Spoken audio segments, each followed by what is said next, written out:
This is CS2's best game mode. Matchmaking sucks, and this is everything I learned after playing Zombie Escape in CS2 almost every day for a year. First, zombie. There are zombies, they have a ton of HP and a knife, and second, escape. Zombie escape maps almost always have a start point and an end point where you escape. You and your team defend, shoot the zombies. This is very important because zombies don't die easily and have to be consistently pushed away. And then when it's time, run back as a team, navigate traps, fight bosses, and listen to what we call the leader, until you reach the end and escape, hence the name. But if before then a zombie stabs you, you are one shot converted into a zombie. You're stuck this way until the round ends and you're given thousands of HP and a knife. Custom models make these look like little hands, and you can stab someone else. This creates a sliding scale effect where the team slowly whittles down until there are more zombies than humans, which is why it's really important that everyone lives, not just you. You are responsible for your teammates. Sometimes, even though there are like 25 people left, the round is already unwinnable and you lose. There simply aren't enough people alive to defend, and other times the round can be won by a single person alone, which is called a solo. But this is only possible in certain scenarios, which is why you must do the most important thing: defend. In Zombie Escape, you have to shoot the zombies in the head. What you will see with teams that are failing, that lose the round over and over, is half the players are running and standing next to the door, then hopping around and doing nothing. These are called door huggers. If you do this, it actually loses your team the game, and if you don't, you help win the game. Let me explain. When players are defending, the more people you have shooting, the higher the chances you will live. More bullets means more zombies are hit and slowed down. It also means you can save your teammates if they are in the wrong spot, and give them just an extra second to adjust and survive. But there's a more fundamental conceptual reason why we do this. One very common error is that being far away from the zombies is safest. It feels safe, but this is not always true, and here's why. Imagine we're in a wide hallway defending zombies. If everyone runs to the door and the defense fails, there's nowhere to go. You have no space. If everyone stops and defends at the beginning of the hallway, you're way safer. If the whole team suddenly had a stroke and couldn't shoot zombies, you'd have space to run. And then when the team calls fall back, the whole team runs. Sometimes it's okay to stay further back if you're learning the map and feeling scared, but next round, once you've got your bearings, join the team and defend. However, if you play Zombie Escape, there's three kinds of people you will see running away all the time. The first are called triggers. Triggers are a dedicated role in Zombie Escape where optimally only one player per trigger, the actual thing that has to be pressed, will run back for the team and press buttons, do parkour, activate traps safely so that no one dies, and they basically prepare the map for you. Because remember, the more people alive, the better chance you have to survive. Sometimes there are multiple triggers, but not often. You should not be running with this player. You should be defending. However, you should follow the trigger if you actually want to know the route, where to go and what to press, so that you can do it in future games. Like if there's no other person running, which you should check, you need to be the one to do it. Otherwise, don't. Just stay and defend. If you're a good player, you should be cognizant of when triggers happen. They will almost always pop up in chat and have a timer associated with them, because once they are triggered, some sneaky stuff can happen. We'll get into that later. The second type of person running are experienced players who are tired of defending or know that this particular defense is easy and doesn't require as many players.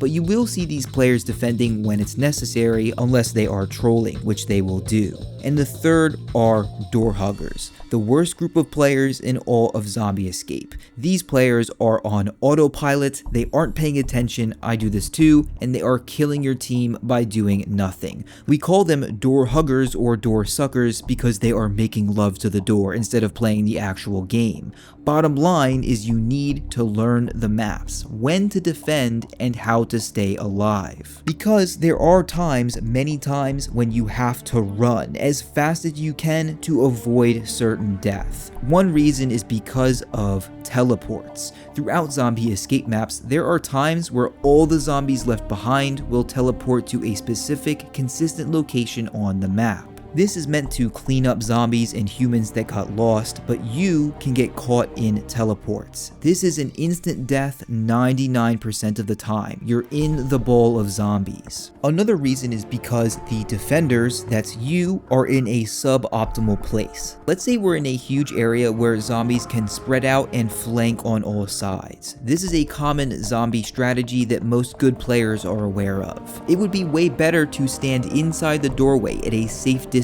where there is a choke point and it's way harder to miss zombies and get stabbed. You might hear someone, a very important person, say, fall back behind the door, and you should do it. You need to listen. But also, you don't want to edge, stand too close to the pile, especially next to corners, or at the edges of floors. That's why it's called edging. You want at least a body length away from any risky area. We'll talk more about this later.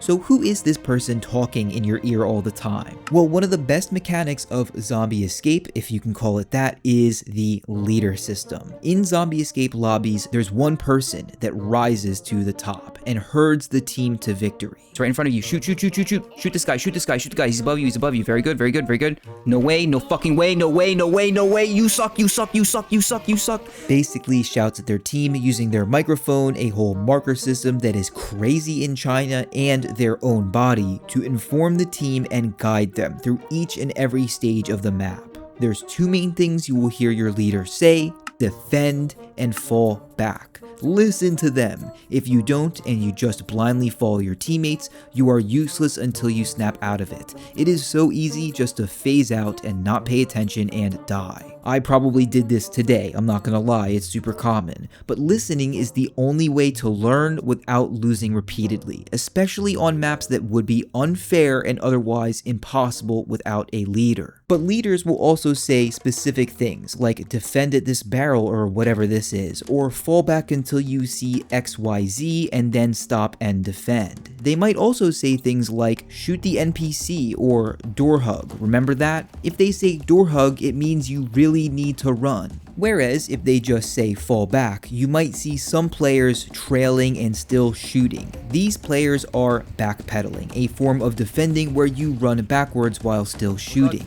These should be good players that know the map and are backpedaling to create space for you. If not, it's a dum-dum and they're about to die. This is also a really good reason why you should play on a server in your region and language, so that you can understand what's being said. A really good leader is constantly aware of the position of all their teammates, who is at risk. They explain what happens at each section really clearly.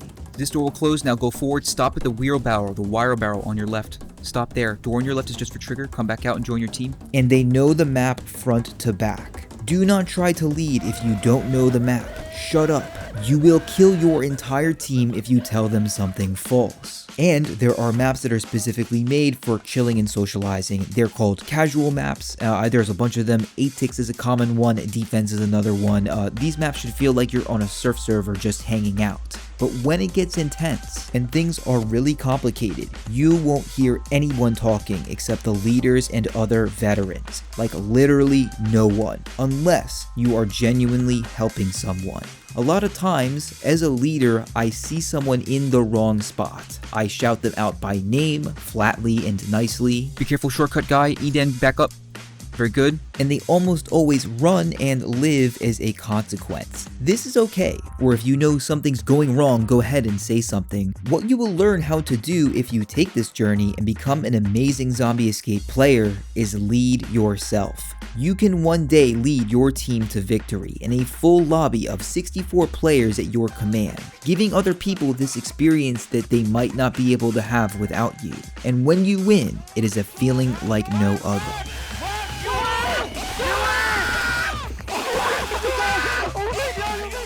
But good leaders are also accountable when they make mistakes. Every leader messes up, but they own up to it. They might get mad at you and express it. Fucking God, if you extend this goddamn Hey, map. Axel, shut the fuck up. We're in the middle of a boss. Nobody needs to hear your incoherent fucking yapping. But they'll also tell you when you're doing good. and some are wildly entertaining and make the lobby feel fun and engaging. They can be some really cool people with big personalities, and most importantly, they teach the entire lobby about the map and the game as a whole. Bosses. On many maps there are NPCs with tons of health. The vast majority of the team has to shoot the boss, sometimes with a few people having to defend as well while still avoiding attacks. The most common attack is the boss running directly at you. Your best bet is moving to the right or left as soon as possible, other times running in a circle to control the boss. But sometimes there's nothing you really can do, and the boss is meant to kill some people. To kill the boss faster and save your team, you can use what's called a rebuy. A rebuy instantly purchases the weapon you choose and can be bound to a single button. The bind on most servers is C underscore and the weapon name. I use bind C underscore bison because it's a good weapon on my server, and I spam it during bosses or defenses that are going poorly. Now you just saw me open console. If you have no idea what this is, search it on Google. It's actually super easy and takes 30 seconds to find out. Another common attack are pushes and pull attacks. These attacks usually have a particle, a sign or reference that tells you it's happening. If it's coming towards you and pushing, you hold W, and if it's pulling, sucking you in, you hold S. These attacks are really hard when you first start, but when you learn them, they are the safest attack in the game. Another common attack are AoE attacks. These will have a large particle effect, get the hell out of it, or sometimes you can't, so just jump as much as you can to minimize time on the ground. Rarely, you'll have to get back into the particle, so listen to your leader, and heals that give you back HP can also be AoE effects. The last generic attack are projectiles, or something we'll get into called lasers. These are hard but mostly self-explanatory. You use your A and D keys to strafe or jump over them. Remember that you let go of W to move side to side, and be careful of playing on high ping, or if you are, dodge earlier than what it looks like on screen. Bosses can be at the ends of levels and maps, or in the middle or at the very beginning. They can chase after you and one-shot you. Most importantly, listen to the leader when they explain how to kill it and survive, and you should be fine, no promises. The most controversial mechanic is lasers. Lasers are projectiles that don't have to come from a boss, and can oftentimes kill you in one hit. This is an extremely famous mechanic that kind of turns Counter-Strike into a bullet hell game, and is notoriously difficult for new players. They often appear at the ends of maps, making them way harder than normal, and they're also affected by ping. The laser will lag and appear late, which puts out-of-region players at a disadvantage, and some of these laser maps are extremely boring other than the lasers. But some aren't, and are amazing maps through and through, and just happen to have this mechanic. But here is the central gist. There are two main lasers, jumps and crouches. Jump lasers, you have to jump at the perfect time to avoid death, and crouch lasers that will appear ever so slightly lower than jumps, and usually do not require timing. So to survive lasers more easily, you start and stay crouched. When a laser appears, you identify what type it is, and if it's a jump, you wait until it's closer to you and then jump, and stay crouched afterwards to prepare for the next laser, which might not be a jump. This is like 90% of lasers. Rarely there will be crouch jump lasers that are just slightly higher than normal, where you need to crouch at the apex of the jump or slightly before you jump. There can also be sideways lasers that appear at the same time. Now you have to use A and D to ground strafe or air strafe out of the way, while also keeping track of jumps, and as you can see, this can get extremely complicated with even more modifiers. However, there is also a modern type of lasers, if you can even call it that, called balls. Yeah, I know, where projectiles now come from the ceiling. Instead of jump, you use W, A, S, and D to find gaps in the attack. Note that W and D are visually swapped because you're looking up. You can practice this in any server, just you're walking forward with W, it looks like you're going down, S looks like you're moving up. A and D stay the same. These can look like lasers on certain maps and not balls, or something completely crazy, but fundamentally the concept is the same. On this topic, solos, it is actually very common for less than a handful of players to survive the lasers in a given round, or the balls of the boss or whatever, or even just a single person. When one person is alive at the end of a round, out of all 64 players and wins, this is called a solo. It is a feat that relatively few players have ever experienced. I know I haven't, and some maps are so hard that getting a solo gives you legendary status, or at least something to brag about. Okay, next big mechanic are items. Items are special weapons placed around the map, a set of dualies that you pick up like any other weapon. You just drop your gun, and usually have a particle associated with them. They can also be used to do some pretty crazy shit, or just heal your team and help them live, like create a giant gust of wind or freeze zombies. You do this by pressing E or your use key while you are unstacked from your teammates. You move around. But here's the thing, some items are really important and really powerful, like press E at the wrong time and your entire team will die. Items are a late game mechanic for veteran players, and your team will get mad at you if you mess up. So don't pick up items if you don't know what they do or when to use it. And also, don't pick up items by pressing E. This is called E-picking. This can accidentally trigger the item and waste it, and some can only be used once, and people will freak out. It's not a good time. Instead, just drop your pistol or let someone else take the damn weapon. But thankfully, there are zombie items. Some maps also have items for zombies. Instead of a pistol, it takes up your knife slot and works the exact same way. This is a really good way to practice items like gravity that sucks in your opponents and traps them.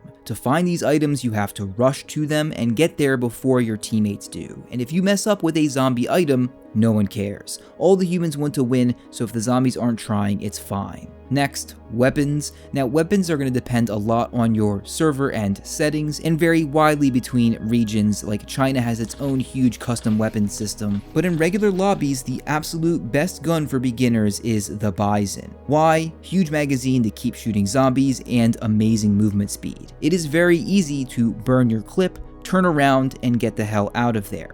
However, you also need to be close to the zombies. It's an SMG, so be careful. Next is the Negev, for obvious reasons. Huge magazine and high damage for the trade-off of movement loss. But if you know how to B-hop, you can mitigate this. This is, as a consequence, a good gun for experienced players and veterans, and not noobs. There are also rifles like the AK and the M4 that are great at range. Let's say you're the trigger and you are far away from the defense. The AK is actually really good and the Bison sucks. But if you're up close with the zombies, we don't really care that much about damage, and that 30-round mag runs out really quickly. And with the AK, your recoil and accuracy while moving just tanks, so it's not great for kiting, but it is great for knockback and headshots that are killer with rifles, so just take your pick, okay? There are other niche weapons like the MP9, shotguns rarely. I tested the Galil for like a month, it was mid. Please don't buy an AWP, like come on man, just use common sense, okay? The reason is because of bunny hopping. In Counter-Strike 2 Zombie Escape, you can bind jump to a certain key and go faster than normal. And zombies especially will do this to evade your bullets. In the console again, bind mouse wheel down and wheel down plus jump. Then when you are about to hit the ground, scroll down.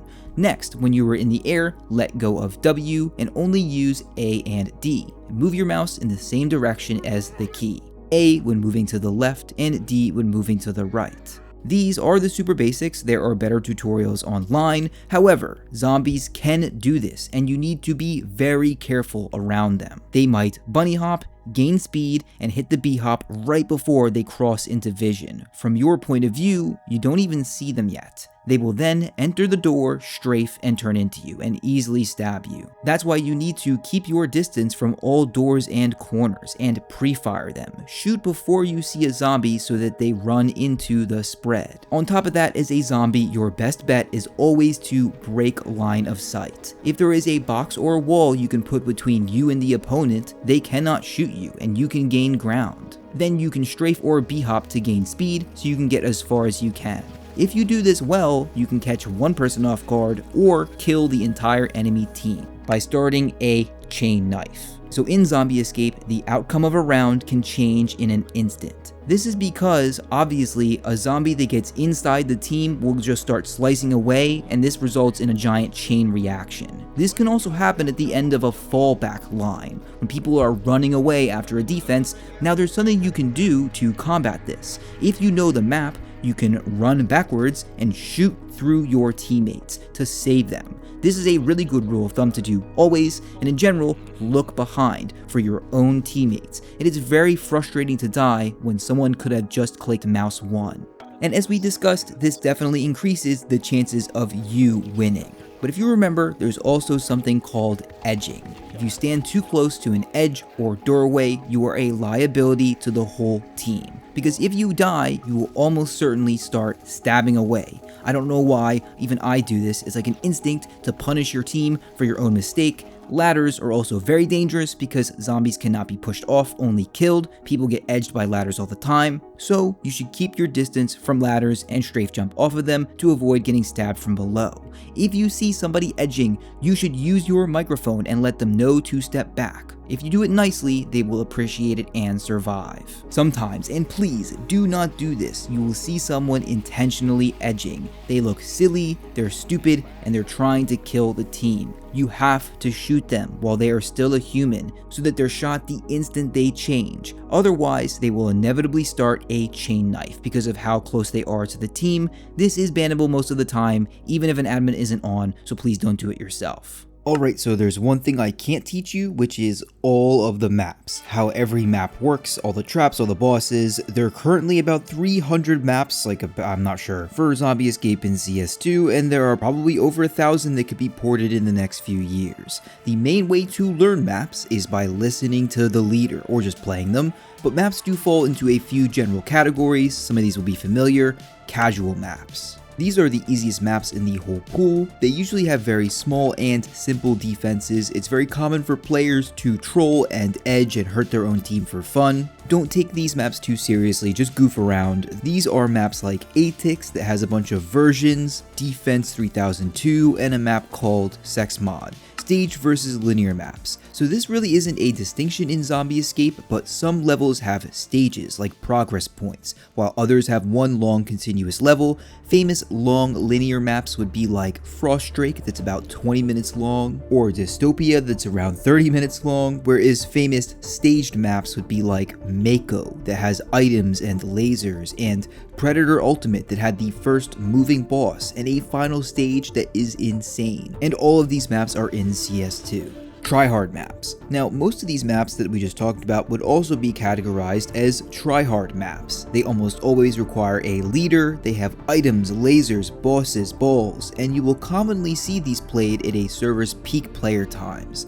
Like American servers will play this in United States evenings. Laser maps. From the name it sounds obvious, there are lasers in tons of maps, but not all of them would be considered laser maps. Like for example, Slender Escape has lasers. Laser maps specifically have a really hard, dense set of lasers at the very end of the map. This makes winning a highly prized accomplishment. Ball maps, same idea, a set of projectiles that come from above or can come from multiple directions and have special patterns. Mist, which was newly ported to CS2, is the most famous and original of these maps. All the way at the end, there's this crazy fight with a dragon. It's insane. Gray maps. Okay, so this one is a little complicated. There are these two really famous maps called ZE Gris and ZE Grau. These two maps had amazing bosses and difficult projectiles, but mainly they were characterized by a black and white color scheme that really emphasized light over like texturing or crazy modeling, right? Although it still had a lot of detail, they were like basic in a way. These maps inspired a ton of clones, which I don't really see it that way, but there's a motif that's being explored right now in Zombie Escape, especially by China. Like ZE Visualizer is by far my favorite map in CS2, 6 huge stages, really hard with items and tons of depth. But there are tons of these very similar gray styled maps, even though this one is in color. They could understandably get like boring and repetitive.